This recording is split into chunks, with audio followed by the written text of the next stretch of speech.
My name is Sabiha Quayum. I'm here to tell the story, my story, to colorful heritage.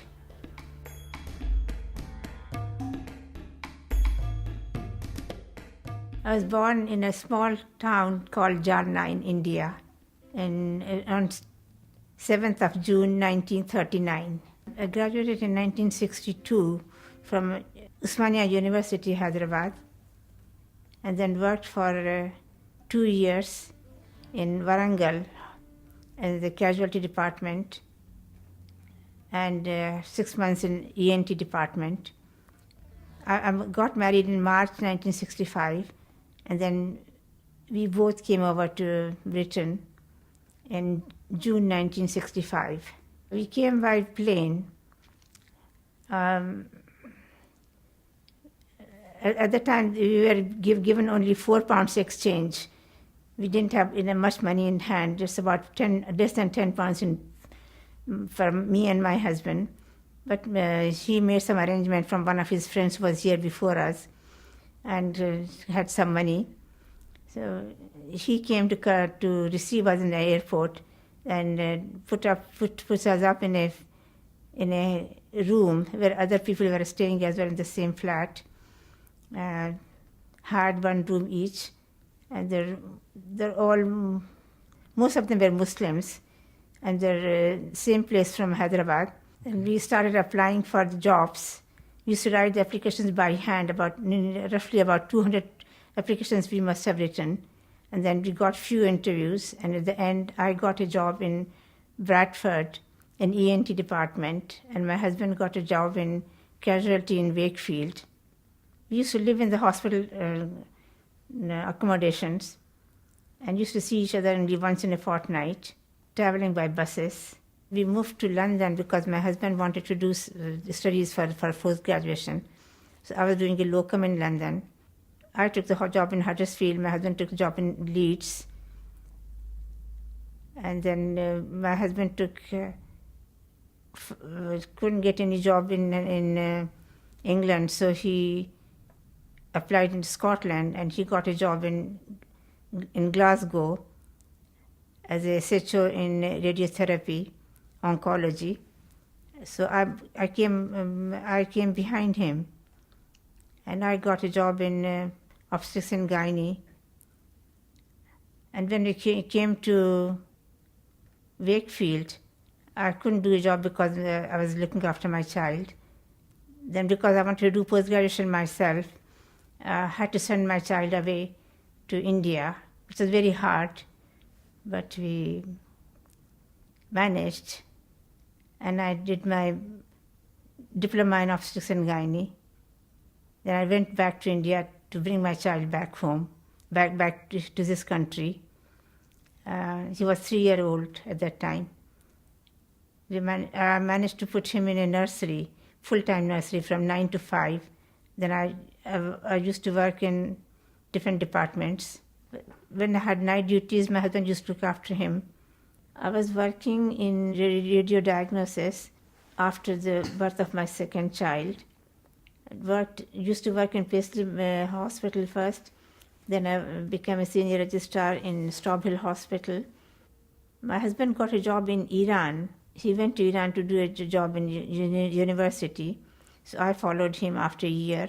We went to Iran in 1978. And during that time, the revolution came. Again, we had a hard time there. I was working in the hospital one day, and we heard the guns going on, shooting. So people hid under the tables and here and there. But I said, no, if somebody's going to kill me, I'll die anyway. So why should hide?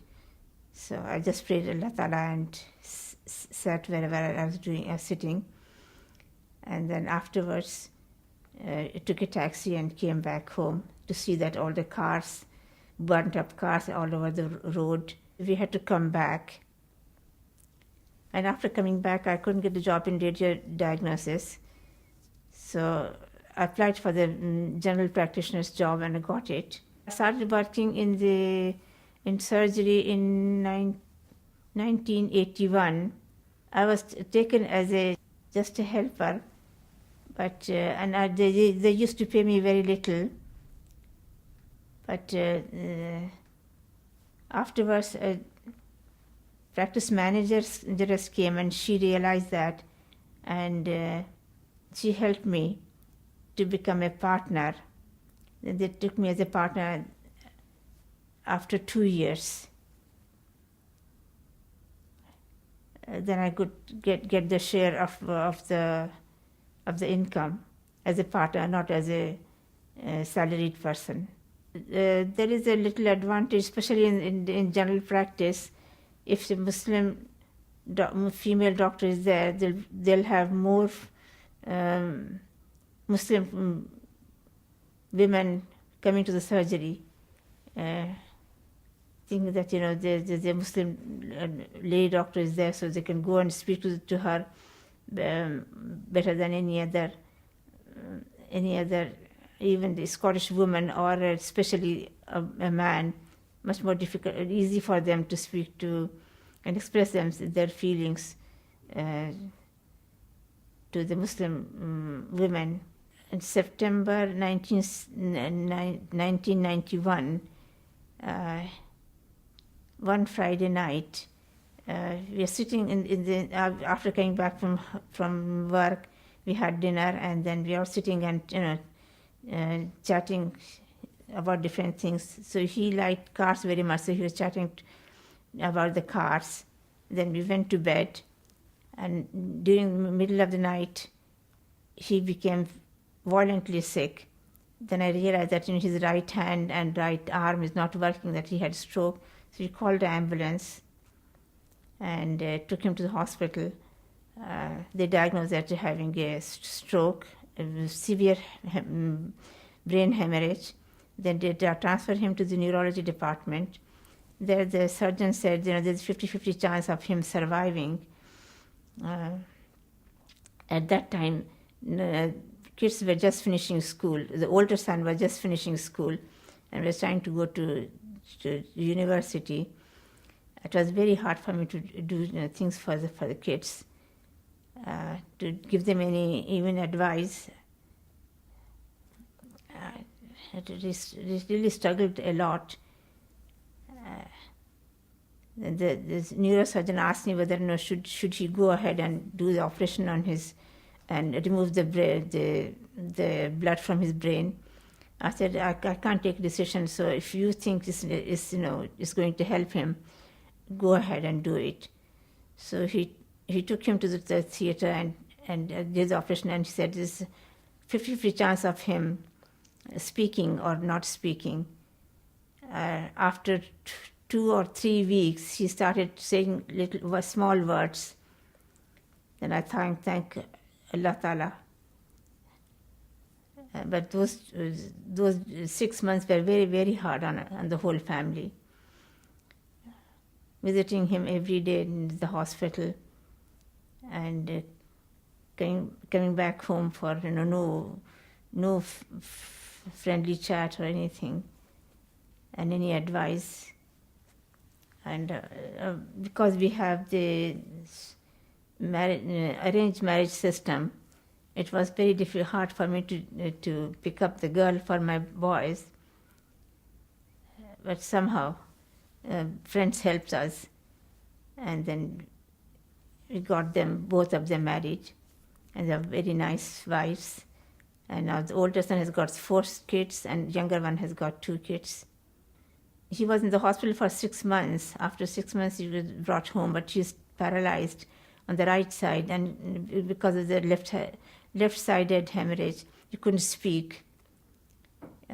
Then gradually, one of our physiotherapist friend helped him a lot, Muhammad Ali, and he said, I'm going to see that he walks and he climbs the stairs and up and down, and he used to see him every day, and he made him walk, and we didn't get much help from the hospital, but he helped him a lot, and he started walking up and down the stairs.